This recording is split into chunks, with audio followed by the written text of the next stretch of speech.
Saya nak buka tempahan baju Berani Buat, tapi kali ni saya nak buat special sikit. Saya nak bagi hadiah kepada 2 orang yang bertuah kalau beli baju Berani Buat kali ni. Ini satu hadiah cabutan bertuah mini PC dan saya nak bagi satu lagi iaitu ini. Ini adalah TourBox Lite. Saya dah buat dah video pasal TourBox ni. Rasanya dalam 3 tahun kot saya guna. Memang memudahkan kerja saya. Cuma sekarang saya pakai yang wireless punya Bluetooth. Untuk cabutan bertuah ni saya nak bagi yang ini, TourBox Lite. Dia kecil sikit.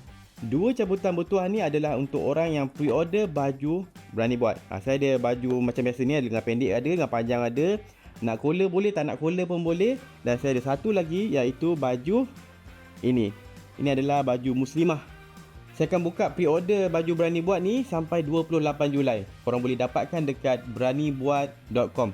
Untuk cabutan bertuah ni saya akan pilih random daripada pembeli. Saya akan buat video lain di mana saya akan keluarkan semua list pembeli daripada website. Dan saya akan gunakan software random picker. Saya akan dapatkan 2 pemenang.